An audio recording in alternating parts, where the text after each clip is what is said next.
Hello, everybody, and welcome to the Reds Rundown podcast, hosted by two lifelong Reds fans and journalists. I'm Rob, he's Joe, and we appreciate you taking the time to join us today on this Monday, April 14th. Joe, how's it going? How was your weekend? Catch us up on the life of Joe DiTullio. It was good. Reds got that series sweeper we're going to be talking about here in a second. We won all but one game on the week. The Masters was this weekend. We have NFL draft coming up. It's been a lot of fun, but it's always nice when the Reds can actually get some wins for us. Oh, absolutely. No doubt about that. We will be going into today, Joe. Like you said, the games from this past week. We'll be talking a little bit about Hunter Greene. We have some good injury updates, including some big things that could be happening as soon as Tuesday, Joe. And then we're going to talk about kind of the schedule looking ahead. We're going to try not to get too far ahead of ourselves, but I thought it was worth, taking a quick dive into kind of the opponents that we have coming up next. I've heard them talking about it on the broadcast. Thought it would be worth bringing up in our conversation today. So we'll do a quick recap as we always do. Excuse me. Goodness. Quick drink of water first before we get started here. Okay, we're good. Real quick recap. The Reds went into San Francisco. They were 8-1 heading into this game. San Francisco was, and the Reds would find a way to win 2-0 after Blake Dunn struck out 3 times. I believe in his first start of the season, he would ultimately hit the 2-run double that would be the capper for Hunter Greene's best game of his entire career. 8 2/3 innings.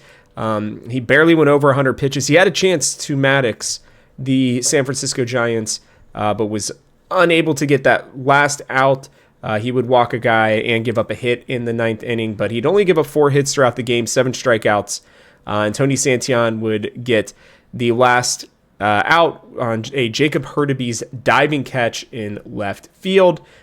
He would beat Logan Webb, who would have 10 strikeouts. The Reds would strike out 13 times in that game.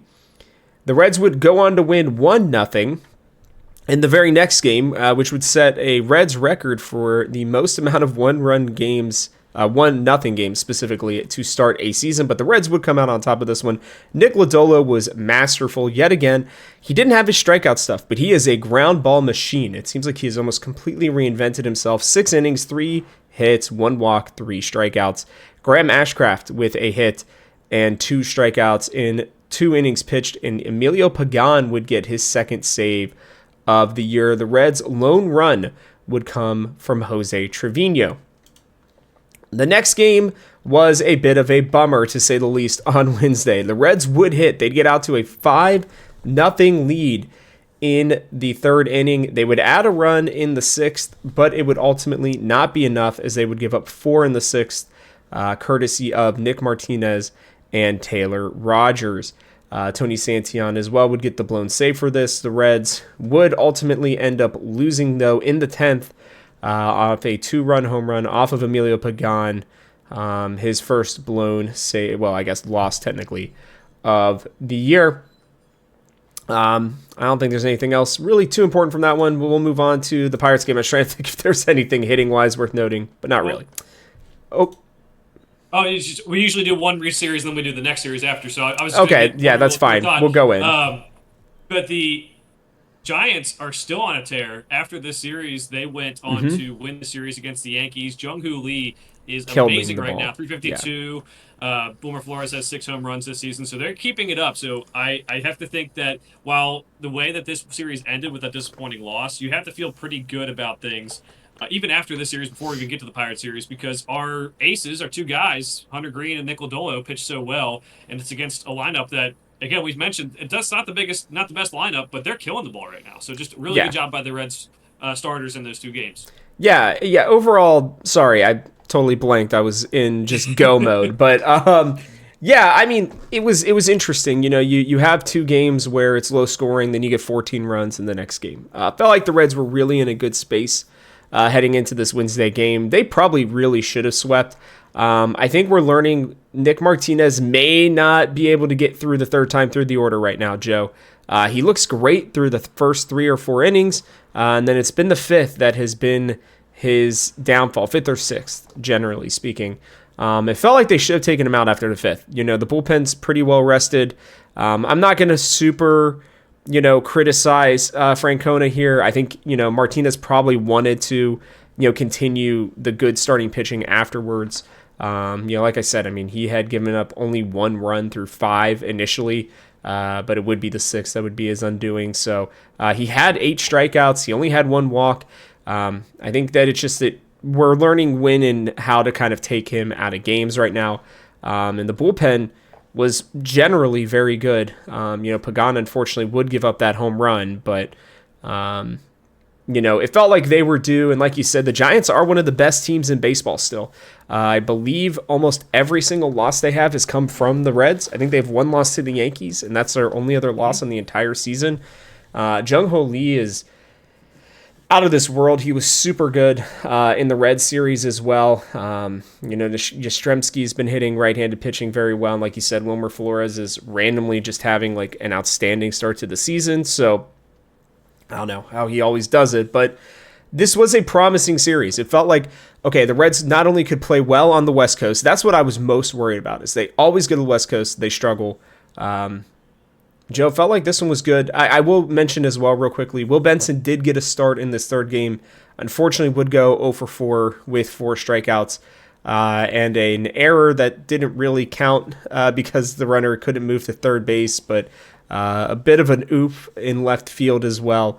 All he would do is go down and hit in Louisville again. So they're going to need to figure out if it's anxiety, if it's stress. I don't know exactly what it is for him, playing right now in Major League Baseball. I don't know if he's just too stressed out by Francona because he knows Francona doesn't really like him. I don't really know exactly what that is, but I figured that was the other thing kind of worth noting right now. The Reds are still struggling to hit even through this series, pretty obviously, as they put up only 3 runs in the first 2 games. But when your starting pitching is this good, Joe, I just don't know if it matters, even against a team that's as hot as the San Francisco Giants are.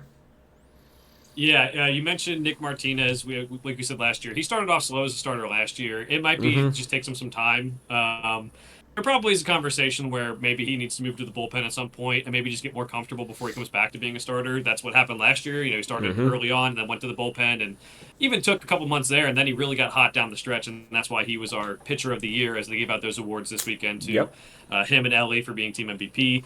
And yeah, just be careful what you wish for, like calling up Will Benson and asking for him to get at-bats. Just because you're hitting a AAA does not mean you can hit in the major leagues. He's already back down there, as you said, Rob, and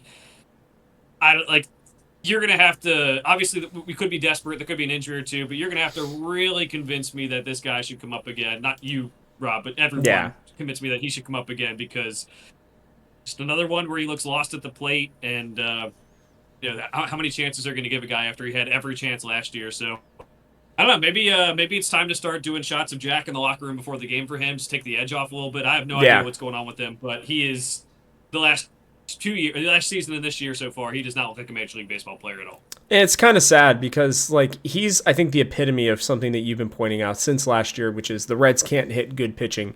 And I know that Verlander's not been great, but he does know how to kind of, I think, attack guys' weaknesses, is whether or not you can make that adjustment yourself. And I think Benson is just a guy who, when you figure out that he can't hit a breaking ball down and in, you just kind of keep going back that way, and then you attack him up. And that's kind of been, I think, the Reds' MO as a whole, but some of them have been a little bit better at kind of making those adjustments.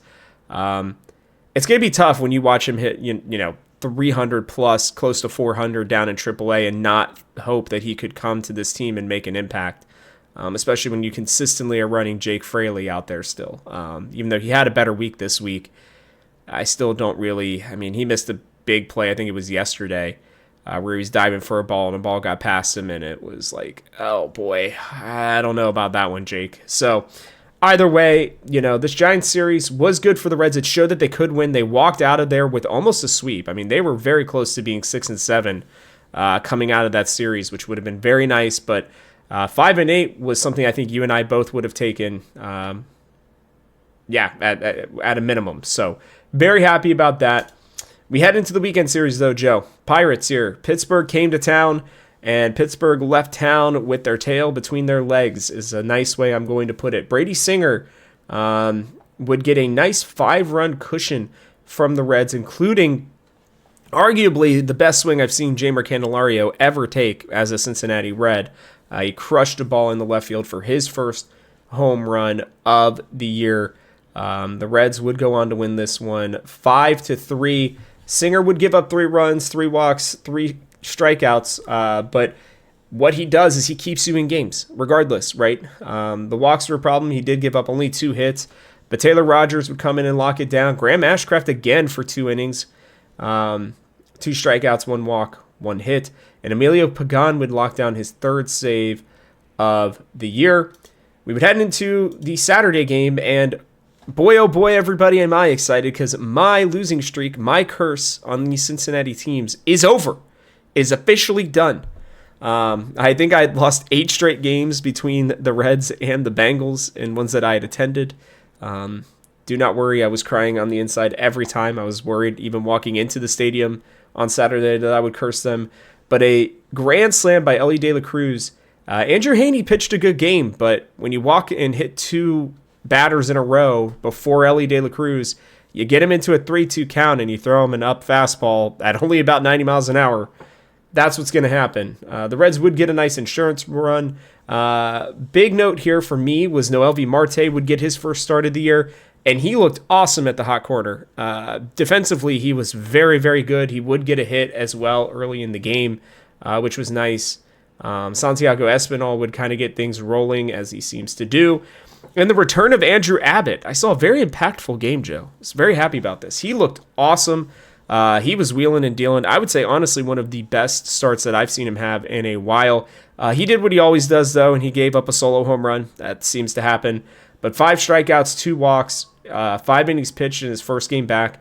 Jabot would come in with 2 Ks as well. Scott Barlow did not look very good, to be honest with you. But Tony Santillan, the fireman, as they are calling him, would come in, put that fire up, even have a bit of a long inning, come back out and get another one, and then Pagan would lock it down. Then our last game here, the Reds would win 4-0. They finally gave Hunter Greene some run support, Joe, and we can thank your friend again, Santiago Espinal, with another great game. Made some big plays defensively as well. Elly De La Cruz with a hit, but 3 strikeouts. He was 1 total base away from me winning my bet yesterday, Joe, so I was a little sad about that as well. Gavin Lux with a nice double into left field, I believe it was. TJ Friedel with the hit as well. Hunter Greene, though, big story. 7 innings pitched. He didn't even look like he had his best stuff, but only 2 hits, 1 walk, 8 strikeouts.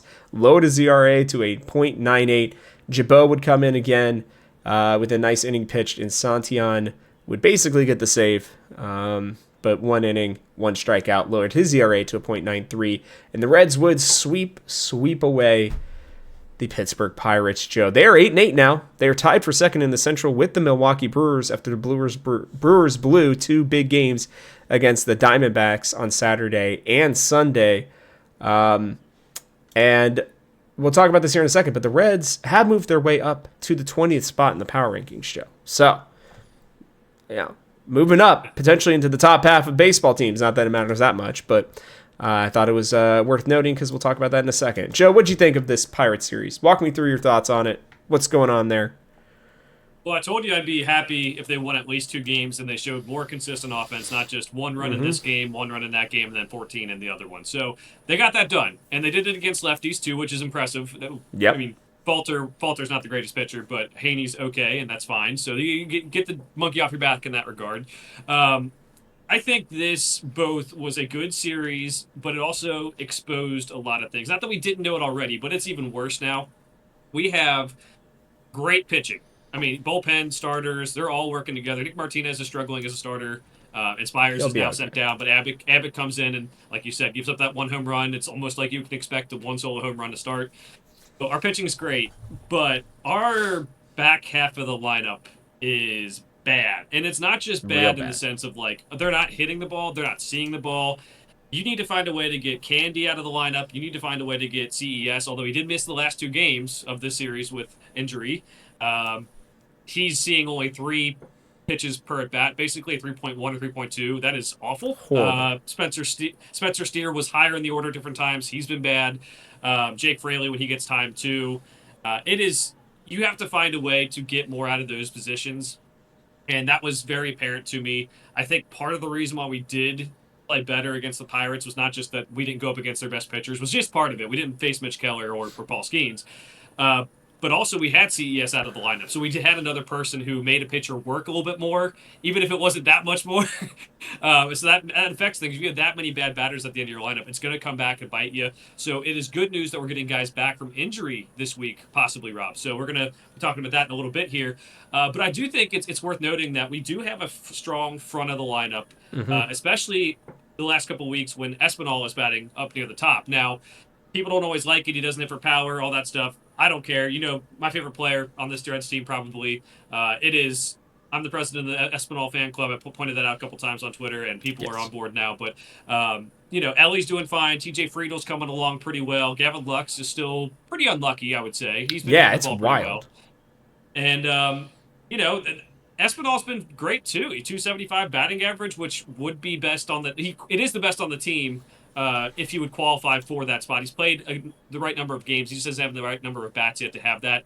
But 275 batting average, doesn't hit for power. So I think he's probably been maybe the most important player on this Reds team, position player on this Reds team, because these guys get hurt and he fills in. Defense has been great. He has that good average, and he just seems to do the things we need to. So he hits that single, I think it was on Saturday, to score 2 runs. Even if it wasn't a single, it probably is a sac fly. Maybe it wasn't far enough, but either way, that was good on him. He made some good defensive plays at second base. I'm stamping it too. I think he's such a good player, and the stats will never show it in the way that the new analytic baseball says. But he has a 0.0 WAR. I'm going to say it, Rob. Fuck WAR. I'm done with it. This is stupid. He has been so important and so good for us this season. We have Marte comes up, and granted, I think Marte actually showed some promise. He's down to 167 batting average, but I liked how he looked on Saturday. He has a 0.1 WAR. You cannot tell me in that one game that he started, or 2 games that he started, that Marte has done more for this team. So there is a lot of large debate about analytics that we sometimes like, sometimes hate. But I just think it's important to note that the top half of the order is doing great, and Santiago Espinal is, again, filling in and doing a great job. Will it last the whole season? I don't know. But he just does the things that analytics don't account for. It's hitting the ball to the right side of the field to advance a runner over. It's hitting a sac fly to score a run. It's playing multiple positions and not seemingly letting it affect him at the plate, because that might also be some of the issues with some of these guys. They're moving positions every day. They're worrying about where they're playing rather than focusing on hitting, and I just think that this is the time where I can kind of show his shine, where he got a lot of shit last year, undeservedly so, for being a utility guy and playing like a utility guy. Who would have thought? Yeah. But he's doing a great job, and I think Terry Francona seems like he at least appreciates what he brings to this team, with the ability to play multiple positions, to do the little things right. When the offense isn't working because our big bats aren't going, he can go in there and put the ball to the right side, get the sac fly. And I'll also say that for Jose Trevino, too, Rob. He's doing at the 9th spot a lot, and he's out of that back half of the order trouble. He doesn't hit the ball necessarily the hardest, but he's done a lot of that, too. He's sometimes it's grounding into a fielder's choice, but it scores a run. Sometimes it's getting that sac fly. He had, I think, a sac bunt the other day, too. So those guys, those veterans, have been so professional and have helped this team along in a way that Espinal was here last year, but wasn't always getting all the work early in the season. They are doing a very good job, and because our offense is so inconsistent, and we really only have, I would say, guys who play every day who aren't those guys, Ellie and TJ Friedel hitting well, they are the glue that are keeping this offense together. We're going to need them moving forward. We're going to need those injured guys to come in and fill in some of these spots, because I know you can't either, but I can't take any more Candy, CES, or Steer in the lineup if they're going to be hitting this poorly. Yeah, I feel bad for Spencer Steer, because I think he's putting himself in a bad position right now that people are getting upset. So I do want to give him a little shout out, because you can tell there's no power behind his bat. And I'm telling you right now, this man had plenty.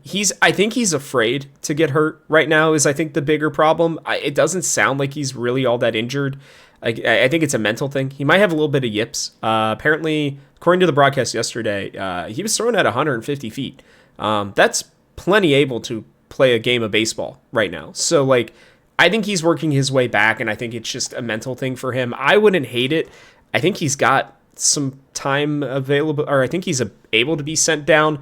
I wouldn't hate it if they sent him down for just a little bit to kind of work on just getting his mental back and not feeling like he is having to press to be this guy in a lineup that is so bad right now. But I did tweet about it yesterday, Joe, where I said the 5, 6, 7, and 8 spots specifically on the Reds lineup right now are just a black hole. They are abysmal. You might as well just count it as a free inning 3 times a game, which is terrible. Like, you shouldn't have a third of the game basically of your at-bats just being nothing. I really, it's going to sound weird. These are a couple of the things that I noticed. I think Candelario might be a better bat from the right side. He just his swing looks a little bit better, to be honest with you. But I can't watch him hit anymore. I mean, he's swinging at weird stuff. He doesn't get his bat through the zone at all. It feels like he's swinging a really big construction hammer, Joe, a sledgehammer specifically. And when he does connect with that little part of the sledgehammer, the ball's going to go somewhere. But otherwise, he's just not hitting at all. And it feels like everything's a ground out. Everything's a pop-up. You pitch him up and in, he's never going to hit it because he's so slow at getting his bat through the zone. I think I also put a pretty mean tweet out there, but I said, I don't know if the Reds actually watched this man hit before they signed him. I think that they saw his stats and said, that's our guy. He's a switch hitter. He's going to be able to help Ellie. He had a good season. We're going to sign him. I've watched his at-bats now for a year and a 15th or whatever of a season. And there's just nothing there that makes me feel like, oh, this guy's a great hitter or even a good hitter. If he could just be average, I'd be okay, but I don't know if he's going to be that this season, Joe. I know he'll, like we talked about last week, he's going to get hot for like 2 weeks, and it's probably going to be when the rest of the lineup's hot anyways. So, yay, the Reds will win, 10 out of 12 games that week or whatever, but then he's just going to be terrible for the rest of the season, and I don't know if I can handle that. Jake Fraley's got to go. I don't even know if I could see him as a fourth hitter. He's hitting worse, I believe, or it's close to as bad as Stu Fairchild right now, and Fairchild's on one of the worst lineups in baseball with the Braves. So, yeah, I mean, I know Stu's average may be lower, but he has less at-bats than Jake Fraley right now. Marte gave me hope, Joe. I will say that. His at-bats looked pretty solid as well. His arm is very strong. He looked very comfortable at third base as well. I'd rather see him run out there every game right now. If CES is not going to learn how to take any pitches, then give me Marte all day long. And eventually my hope is that they'll move Candelario out from first base and they'll put Steer there. So then you can maybe move Espinal into the outfield with Hays and Friedel. And I think that that's your ultimate lineup right there. You bring McLain back, you got him at second base, and you run something with Friedel, McLain, De La Cruz, Hays, Lux, Steer, Espinal, Marte, and then one of the 3 catchers. Because let's also give a little credit to Austin Wynns. He has a .2 WAR. He's the 4th best batter on the Reds right now in terms of WAR. He's got a 308 average. And one last shout out to Trevino, just because I'm a stats guy. Only 3 strikeouts, Joe, this season. He is making contact with the baseball, and he's getting things done. He's willing to bunt. I don't know. This team has pieces. It's like if they get McLain and Hays back and those guys can swing, and then you get Stevenson back and he can swing it, this lineup's going to look totally different. Then you're not relying on Gavin Lux to not be unlucky. Then you're not relying on Noel V. Marte or Santiago Espinal to get your big hits. Then they can be the glue guys that I think that they're really good at being.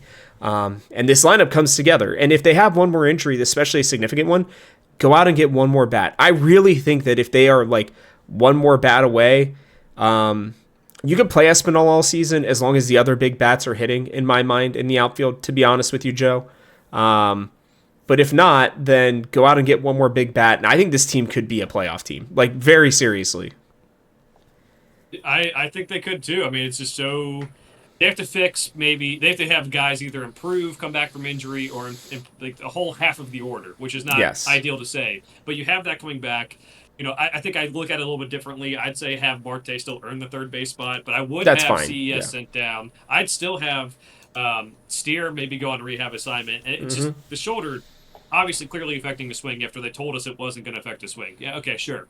Um, yeah, I'd love to have Steer at first when he comes back. I'd love to have McLain at second, Elliott short. I'd love to have Espinal or Marte at third. I'd love to Either. have Lux and Hayes starting every day. Friedel in the outfield. Like, I think there is a world where that lineup is pretty good. You can then go out and get a DH.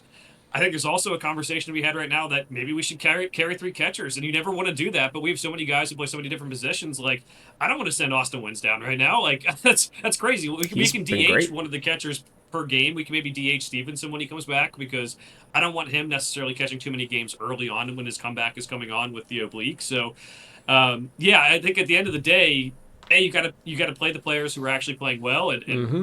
right now there's about 4 or 5 position players playing well, and a lot of the pitching staff, and then hopefully some other guys come back, and I really do think Austin Hayes coming back for this lineup is going to do wonders. Like McLean's been here, McLean's had his ups and downs this year already, and I think he's played overall pretty well. But having Austin Hayes and having a little bit more power and pop in that lineup, I think is going to be really huge for this, and just give you an extra hitter that we haven't had this year too. So I'm with you. I think this team has loads of potential.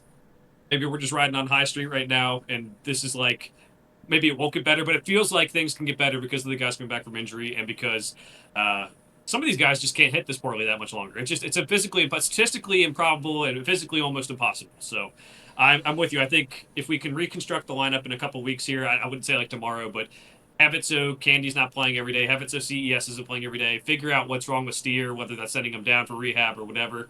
That does fix a lot of problems. Like I even think like Blake Dunn's had some really good productive at bats. He's batting Yep. 167, but he's drawing some walks. He's doing a lot. I think that is like not showing up in the box score. So again, it's a lot more about like watching the games and seeing what's going on rather than just watching that box score. I mean, it's just it's CES might be batting 163 and Blake Dunn might be batting 167, but with their expectations and with how their at bats are going and what they're doing for the team and the defense, Blake Dunn's been better this season than CES has. So you have to watch the games and see how it's going to be. And I'm with you. There's loads of potential. I think maybe they will go out and get a bat at some point, but I think they need to see before they're going to do that. The front office needs to be convinced of like, oh, we have something here. We need to add to it, not we need 5, 6, 7, and 8 hitters all to be better. Why would we make one trade to fix that when there's 4 spots to be better? Which, as we just said, is a huge, huge problem for us right now. Yeah, and I don't want to ride the high either. The only high that I have is that I know this pitching staff is good, and we're going to go through that here in a second, Joe. I do want to give a quick injury update. That was the games of the week, guys. We're into the injuries now. We got good news. Alexis Diaz was in the clubhouse on Sunday. Sounds like they're going to probably activate him. I think Sam Mole is the guy that's going to get the axe down to AAA. I believe he still has the ability to be sent down. So bummer for him. Hopefully he can figure it out because one of our 2 lefties, Rogers, hasn't really made me feel super comfortable so far. Really, Brent Suter's been the only lefty that I've felt comfortable when he gets out there. But I hope Mole can figure it out, to be honest with you. But it sounds like Diaz will be back soon. A lot of people are questioning, well, he didn't look that great down in AAA. He doesn't have to be that great. If he can even just be a guy, even if he's not the closer, like as much as I didn't like Emilio Pagan last year, he's changed the way that he's throwing this year, to be honest with you, like the pitch selection. So I'm okay with him staying in that role or Santian moving into that ultimately that closer role. I'd be fine with that. But we also have good news on Tyler Stevenson. He is swinging. He is throwing. They showed, images of him, fake playing second base with with his catcher's mitt. Like these are good things. He should be back soon. I would imagine before the end of the month for sure. Andrew Abbott, as we know, is back. I still haven't heard anything about Rhett Lauder really, Joe. I don't know about you, but you haven't either. Okay, yeah, it's kind of weird. But McLain and Hays are both expected to be back on Tuesday. Don't worry about the fact that Austin Hays struck out a few times down in AAA. He hit a couple home runs. They were just making sure that he's healthy. He's going to lock in, I think, a little bit more once he's in Cincinnati. I'm sure they're probably going to put him right in at that 4-5 spot. I wouldn't be surprised at all. These 2 additions are going to make this lineup instantly better. We've talked about the top 4. Now you go down to your top 6 probably, Joe, with your 9 spot being pretty good. So really it's only your 7 and 8 spot that you have a hole. And if you're playing Marte on a regular basis, then really it's only one bat that is a problem in the lineup, and it's probably Candelario, to be honest with you, who they probably keep in at that point. But when you have a lineup like I talked about, right, you got Friedel in center, you're putting McLain at second base, you're putting Hays in right field, right? So no more Jake Fraley starting Tuesday, as long as Hays can stay healthy, right? Or at least I would hope not, because I think they'll put Lux in left, and I think they'll put Friedel in center. You got Marte there at third, maybe, and then I don't know who DH is at that point, Joe. I don't really know. Maybe they do put Lux at DH and put Espinal in left. I don't know exactly how it's going to work. But if you can get that lineup and you got Trevino and Wins catching, you solve a lot of problems here, Joe, especially against a team that we need to. We'll talk about the Mariners here in a second, but these are great injury updates. The Reds have weathered the storm. They are 8-8. Almost as good as we could have asked for. Yeah, I mean, it's you have to hope that they're going to do better when they come into play. I'm still waiting to see with Marte. Like, there was a good Saturday game, and then not the greatest Sunday. So we'll see if he kind of figures it out. I'm still very happy with Espinal being in the lineup, to be honest. I just think he's doing a lot for us. But you're right. It does give us, maybe 5 or 6 hitters that we can rely on. And then obviously it's people who need to get better. Like, we need to see Ellie's average jump. We need to see, Friedel 254. If that's what he ends at, that's fine. If we need to see Lux's average jump, even if he's unlucky, maybe he gets more lucky down the stretch. But it's good to have more bats in the lineup that you can at least feel like there's a path to getting better. Where right now, it really doesn't feel like for CES or Candy, there's a path for them getting better now. Like Steer, you can obviously say the injury, and that's something we'll figure out. But you're right, this does very much help us in that regard. Alexis Diaz did struggle in AAA big time, and I'm worried about that. Mm-hmm. I think maybe you bring him in and start him in non-leverage situations and just see if he can kind of find his stuff again, and then maybe change it up. I don't mind him taking over the closer spot. Pagan's been fine. Either way, I really don't care. Whoever's pitching better can maybe be that. And honestly, Terry's done a good job of changing it up. Sometimes it's been Pagan, sometimes it's been Santillan, so it's been good. I would say that I do like our bullpen in total besides Sam Moll right now, so I don't know. I just don't know how it's all going to shake up. Like, I think there have been guys who have had some issues, like Ian Gibosto has a 6.43 ERA. That's still ballooned from opening day. And he's bringing it down. He's pitched a couple clean innings in the last little bit. So that's it's good to have the lineup getting back. Our bullpen's already fine. If Alexis can give us anything, I think we have to be happy with it, even if he's not the closer. Yeah, absolutely. And I think that, again, if he can just be a guy who can be there, like I know he expects to be a closer. I know they expect him to be the closer. If I'm Terry Francona, one thing I will say about this, and then we can, I think, move on to our Hunter Greene discussion real quick. I did look up Gavin Lux, by the way, in terms of his whether or not he's getting unlucky or not. I want to walk through his stats if you have a second as well, because they are very interesting. But what I will say about Diaz is keep Santillan available before you get to Diaz this week. Because if Diaz gets into trouble, you want your fireman there. You don't want him earlier, right? I don't know, it sounds bad, but I think I'd rather have Santillan right now than Pagan. Although Pagan has been good. He has been good. My bias against him is gone right now, for now. But, I would like for, that kind of strategery, that mindset to be there as well. So I wanted to throw him in there real quick. I want to talk about, Mr. Lux right now. He is barreling up the ball very well. He is actually one of the best chase rates in baseball. He's at 99% chase rate in terms of Baseball Savant. What's really interesting is he's not whiffing much either. He's walking a lot, Joe. He's squaring up the ball well, but he's still striking out more than most people. So what's interesting is it feels like maybe he's watching pitches a little too much. I actually was thinking about this. He reminds me of a very, very, very poor man's version of Joey Votto in terms of the way that he watches the plate. He is very much looking for... I would almost say he reminds me of Joey when Joey was just going for contact, right? If you remember those times where he was scrunching and really just trying to watch every single pitch and find only his pitch. I'd like to see Gavin Lux be a little bit more aggressive, to be honest with you. But I did want to bring this up because I thought it was interesting that what we were seeing, what at least I was seeing, and I think you were too. He is really watching a lot of pitches. He's taking a lot of pitches. But I think that if with extra people in the lineup, with him hopefully not batting fourth anymore, to be honest with you, I think it's going to make him better, and I think he's going to be able to get himself into better situations, and I think he's going to see more balls accidentally thrown over the plate that will allow him to hit the ball better. I want to remind everybody, he's not a big home run guy. He's not going to hit a lot of home runs. He's going to hit some doubles for sure, but he is a contact guy. Weirdly enough, he'd actually be a really great second hitter, even in this lineup. I'm kind of struggling with where you would put him in the lineup, but he's either a great 2 or maybe a great 9 hitter even, to be honest with you. I wouldn't hate that either. But my point is that if you go check it out, I mean, he's having a really solid season. His expected batting average is a good bit higher than what it would be, or not a good bit.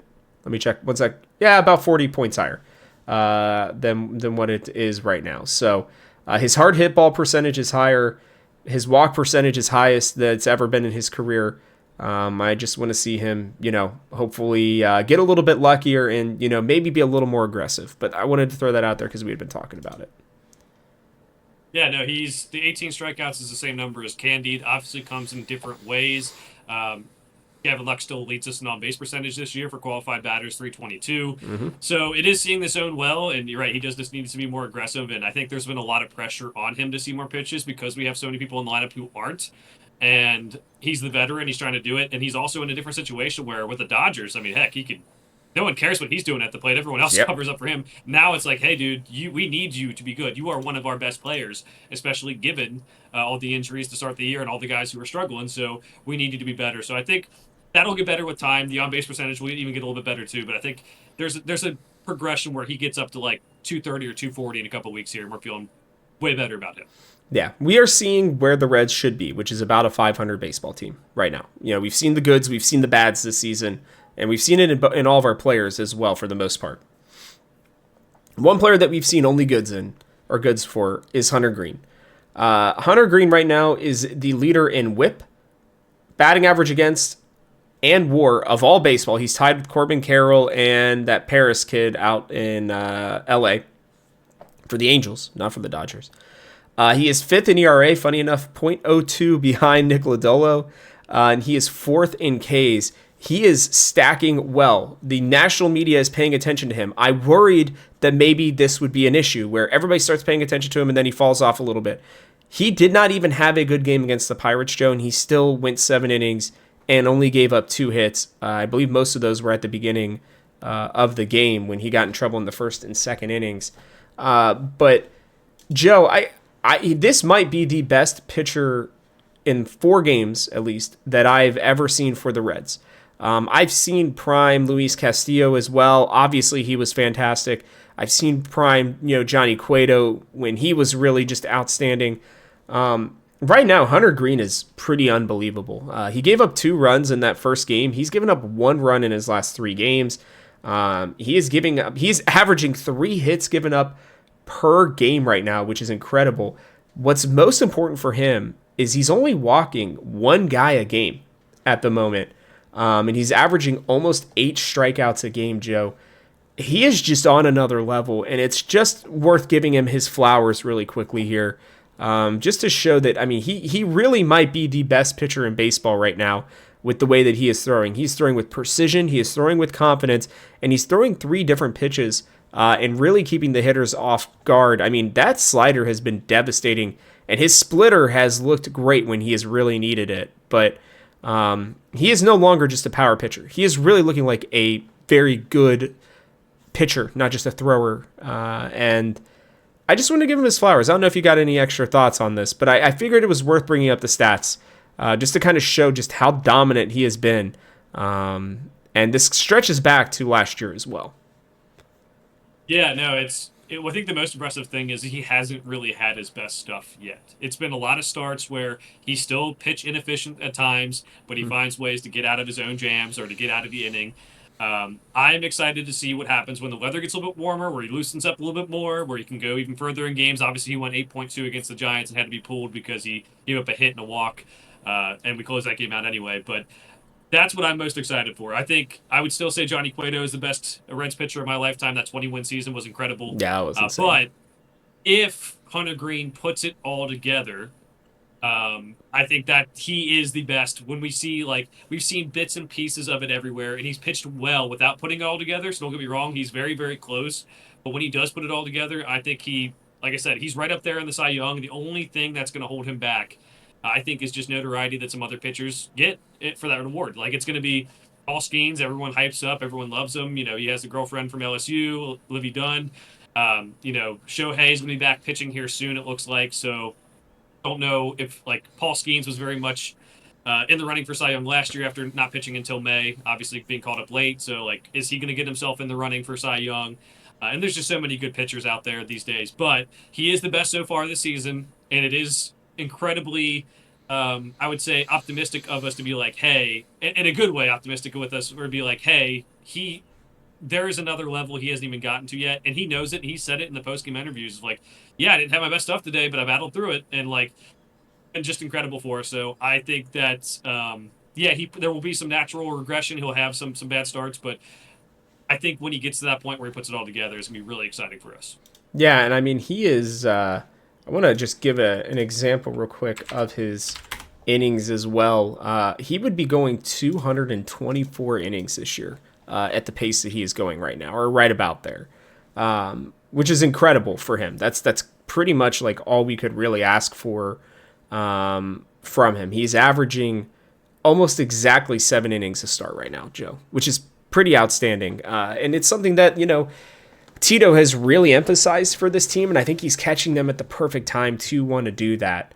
And I love it. It's just been, for a guy who's had so much pressure put on him since he was young, it's nice to see him succeeding in such a dominant fashion, and to, you know, happen to such a good guy as well. He'll have a bad start or two this season. It's just going to happen. I mean, it's naturally just the way it goes. Even the best pitchers happen. I mean, Paul Skeens gave up 5 runs in his last start against the Cardinals. You know, it's just, that's how it goes sometimes. But it is really good to see Hunter really starting to come into his own. And even if he, you know, ends up being a guy with a 2 ERA by the end of the season, or 2.5, like, we're going to be sitting here like one of the best seasons the Reds pitchers have had in a very, very long time.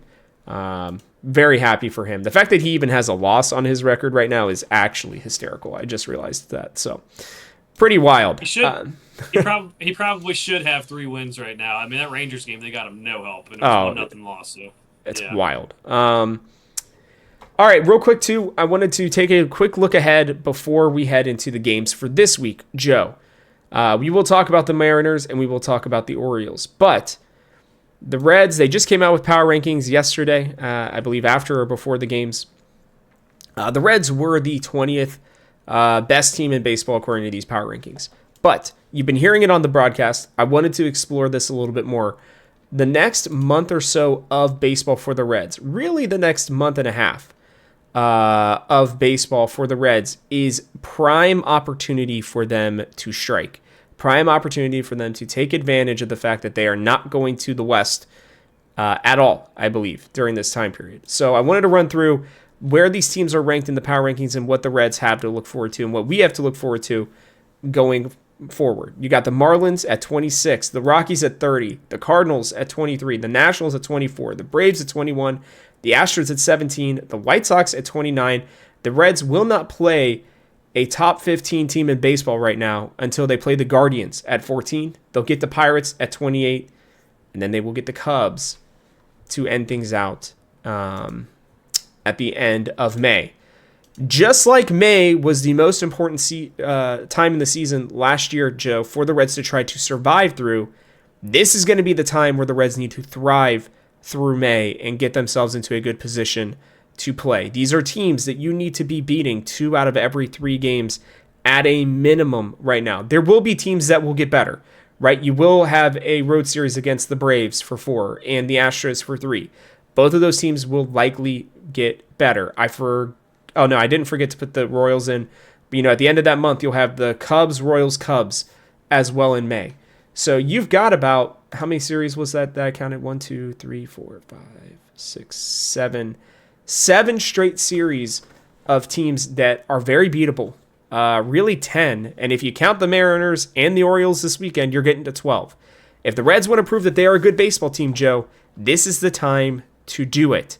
I don't know if you feel the same way or not, but I wanted to shout it out because last year some of our best games were, and we had a great, I believe it was 6 out of 7 against the Marlins and the Rockies. Those are coming up again this year.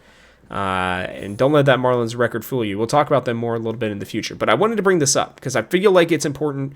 You don't want to overlook these other teams, but this time is important. You've got like a 40-game stretch here where it's really, really, really imperative for the Reds to win like 30 of those games, or 25 at least. Yeah, I think the schedule specifically gets much easier next week. Now, the records wouldn't reflect that. The Orioles 6-9, the Mariners 8-8. But those are good teams, and I think like in different ways, they're going to challenge us in different ways, and we'll talk about those matchups coming up. But after that point, if you can I think I said it last week, if you could tread water through last week and this week, and for this week, maybe it's you win 2 out of 4 games. And I can be okay with that, given the amount of talent we're playing, even if not the records are that great. If you can win 2 out of 4 games, be 2 games below 500, and then you come back and have this schedule lined up, and you can get a push to have 4 or 5 games above 500 by the end of it, because that's a lot of series you should win. That is important. And we've shown that we can beat bad teams a lot. We've shown we can beat bad pitchers. So, hey, it's going to be a lot of, hey, maybe we lose to Sandy Alcantara from the Marlins, because I think right now we're scheduled to face him. Obviously, that could all change because it's a week away. But maybe you lose that game, but you take advantage of the bad pitchers we play against the Marlins. Same thing with all these other teams. The Rockies, worst team in baseball right now, only 4 wins, I believe. Terrible. Maybe 3 wins right now. That you got to you maybe sweep that one. If you lose to Sandy Alcantara, can you sweep the Rockies in the next series? So it's going to be a lot of important strategy, but making sure we capitalize when we do play even some of the worst teams, because there's some good teams on here that we can see being solid, right? The Braves could bounce back here soon. We a lot of talent on the team. The Cardinals always give us trouble, and they do have, I don't think they're the greatest team. I think they could give us some trouble personally. The Astros, always there too. Guardians are solid as well. So there's teams that can give you trouble, but for a lot of these, you need to either sweep or get 2 wins. And I think that's definitely possible, and it's definitely important that we are above 500 after this stretch. I would say well above. I would like 6 games. I think 6 games above 500. We're at 500 now. I think if you can play above, we have 40 games, right? So if the Reds could find a way to, be 25-15, that's 10 games above 500. I don't know if that's too much to ask for, Joe, but with the Reds hitters coming back and being healthy, with Stevenson coming back during the middle of this as stretch as well, if your pitchers stay healthy, your hitters stay relatively healthy, I think you're in a position to where the Reds need to start looking for an extra bat as well. So this should be the things that you want, guys. That's going to be the hope. I would love to see them go and win 7 out of 10 of these series. I think that would be great. And that would put them close to what I am talking about in terms of, that 6 to 10 games above 500 by the end of this would be really good. And I think it would put them in first. So, that's nice. I'm just saying it's important that they don't falter here. It's kind of the thing. Yes. Last year, yes. In May, it was a different schedule. In May, we faltered and we were never able to catch up that ground. So it is important that they're at least 500 after the stretch to at least stay in it. If they're somehow a game or 2 below 500, it's probably not worth believing in them, to be honest. If they do, it's reasonable to expect they should be 3 to 4 games above 500, if not a little bit more, depending on how this week goes too. They could go 2-4 this week, they can go 1-5, and it doesn't mean that thgoing to be a bad team. They're playing 2 really good teams. So yeah, and we'll get into that in a second. But you guys will see. It's going to be fun nonetheless. I'm excited to see what they do here over this time period. Either that or I'm going to be depressed because they somehow lost 5 of 6 against the Marlins and the Rockies, and I'm going to be baffled as to how they found their way to lose those. But we'll move on here. You got the Mariners coming to town, Joe. They are coming off of a sweep of their own of the Rangers. Funny enough, 2 of the teams that were the best in baseball. The Giants faced the Reds and lost 2 of 3. The Rangers came in, were one of the best teams in baseball, and lost all 3 to the Mariners. Mainly because of timely hitting. The Mariners are a similar team to the Reds, Joe. Very, very pitcher heavy right now. Luis Castillo, old friend, will be back. He's had a good start to the year. He is still walking guys at a pretty decent clip, though. The Reds will have to be patient. It'll be him versus Lodolo. And then you have Bryce Miller, I believe it's Bryce Miller, yeah. And then he's been terrible in terms of whip. His ERA doesn't totally reflect it. He has gotten himself out of some bad situations. The Reds need to be patient. He will walk guys as well. He will go against Nick Martinez. And then Brian Wu has been very stingy, arguably has been their best starting pitcher this year. He will face off against Brady Singer.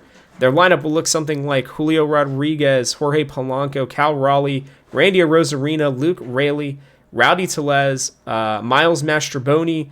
I can't remember which Rivas this is. I apologize. I'm totally blanking on his name right now. And then J.P. Crawford. So I know that Rivas just came back in this series. It looks like from injury, or they brought him up or something, but he's played the last few games and has been starting at second base. So let's hop into here, Joe. What are you thinking with the Mariners? Yeah, very good pitching. They got off to a slow start this season. They're slowly creeping their way back to where they probably should be.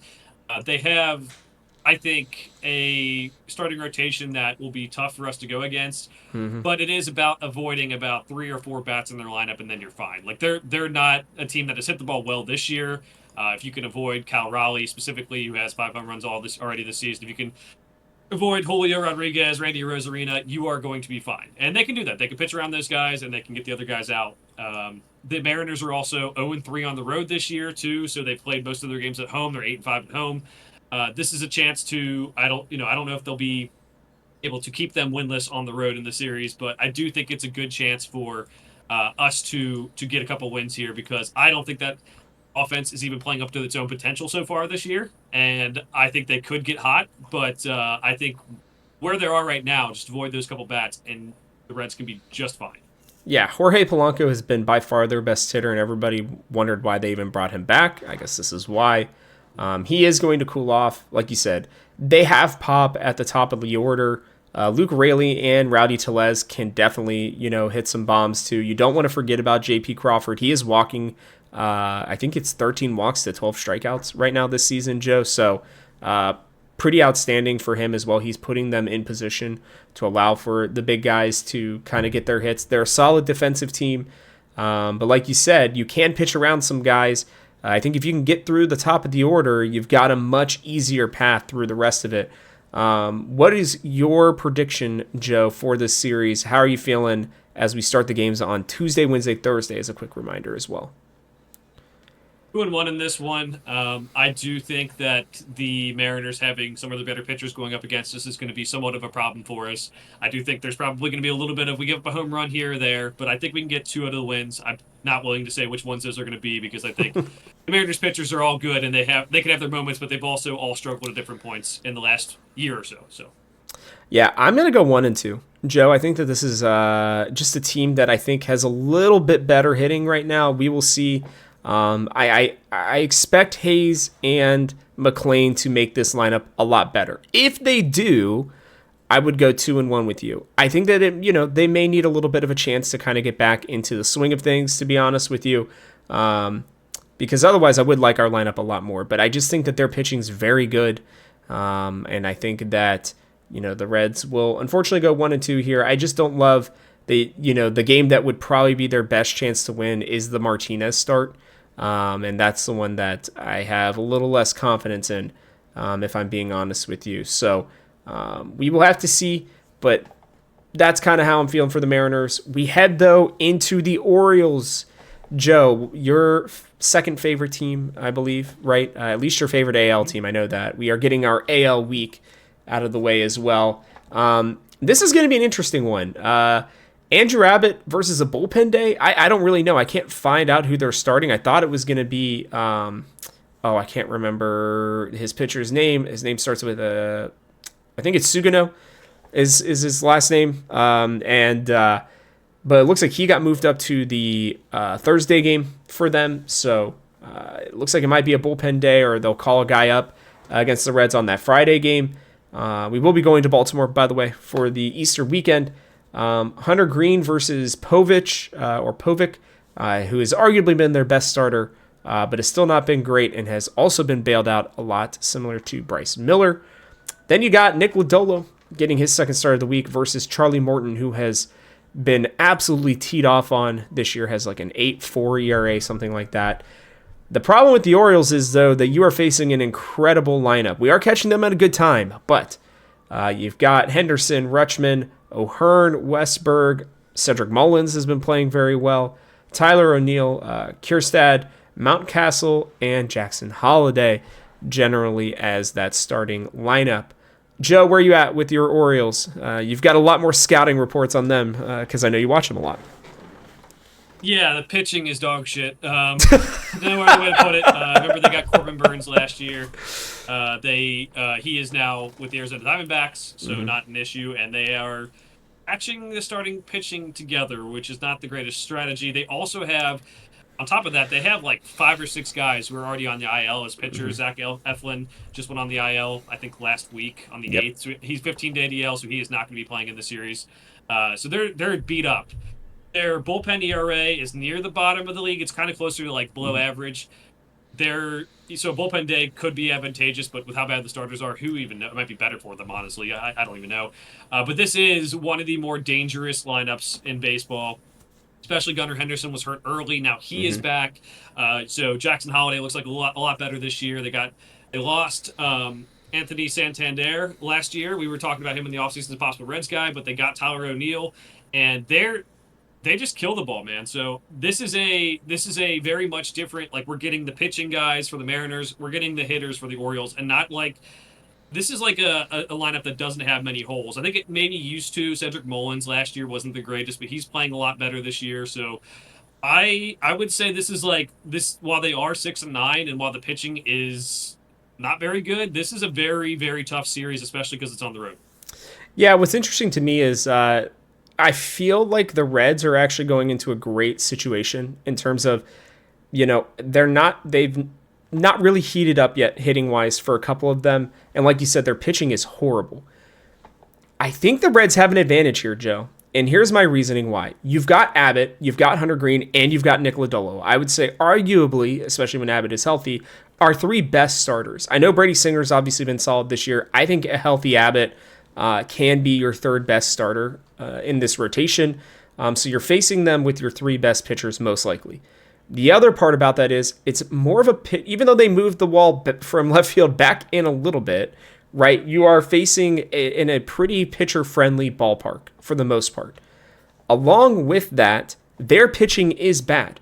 So where the Reds' strengths are able to neutralize that lineup, hopefully, for the most part. I'm sure the Reds will probably give up more than 1 run a game for the starting pitchers, but I think if they can keep it down to 3, they are in a good position to where we've talked about this. The Reds do great against bad pitching. Baltimore does not have very good pitching. I just think that this is a very good matchup at the perfect time in a better ballpark. If we were at home, I'd be a little bit more worried.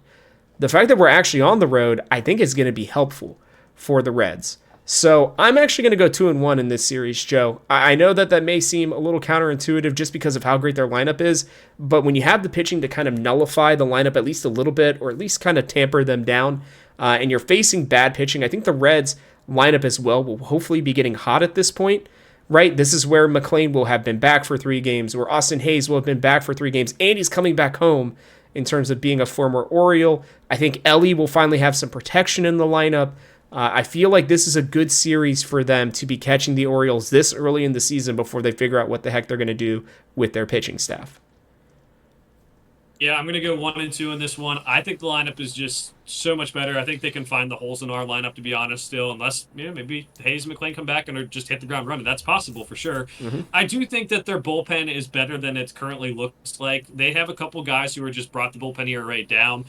Former has a 16.2 ERA. Colin Selby has an 18 ERA. If you avoid those guys and take them out of the picture, and they probably won't use them in high leverage situations against the Reds, it's not that bad. Felix Bautista, their closer, hasn't had the best start either, 4.5 ERA, but he has some nasty stuff. And when they're winning and they do that entrance that they do from the wire where he just walks into the guy whistling, it gets the crowd going.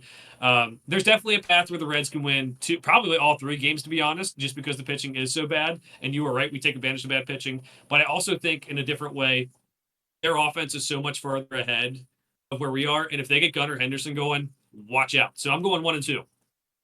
Yeah, I would have to say that this is going to be one of the more advantageous series for the Reds, to say the least. So I am very excited to see kind of, how they're going to hit. Honestly, I think this is going to be one of the few series of the year where they are going to, where you're going to want to take the over in these Reds games. So far, the under has been hitting very highly for the Reds, just because they haven't really hit very well, but they've pitched really well. But like you said, this lineup is terrifying from top to bottom. When Jackson Holliday is arguably one of their worst hitters, and he's still hitting better than I think almost everybody on our team, it is terrifying. And when you get into an arms race, it's really going to depend on McLain and Hays. I really think the pressure is going to be on them to be able to hit in big situations. I think the Reds are going to have opportunities. I really do believe that Ellie will finally have some real protection in this lineup, potentially for the first time in his career with Hays back, right? When you have McLain batting in front of him and Hays behind him, he's going to see some pitches. It's going to be whether or not he can hit them as well. So I think we're going to learn a lot in this Orioles series, and I'm really interested to see how they go. Either way, both of us have them going 3-3 this weekend, which leads them to 11-11 before they head into that all-important stretch that we have been talking about. But that's going to wrap it up for us, Joe. Do you have any words of wisdom before we head into our next show for next week? Yeah, just rest in peace to Tommy Helms. They announced that he passed away, I think, during yesterday's game. He was 83 years old. He was a former Rookie of the Year, two-time All-Star, two-time Gold Glove winner for the Reds. He was a guy that was on the team that, like, in the 60s and the early 70s before they won a championship, but I think he was really crucial to laying some of the foundation down for the Reds to get to where they were. They were in the World Series in 1970 and lost to the Orioles, and he was on that team. It was not a great season for him that year, but he definitely had himself a nice career. I met him at Reds Fest one year. He was a very nice person, so rest in peace to him, and prayers to his family. And just, yeah, it sucks that we lost another Reds great. Yeah, no, it's I think it's going to be happening quite a bit. We've got a big crop of guys from those 70s teams especially that we will be needing to look out for, but hopefully we get another long bit from them. But RIP obviously to Tommy Helms as well. But that's going to wrap it up for us, guys, on this episode. We appreciate it. As always, if you guys are new here, make sure to like and subscribe so you don't miss out on any of the content that we have coming out here. And we hope that you guys have been enjoying it. But that'll do it for us. So with that, guys, we'll catch you on the next one.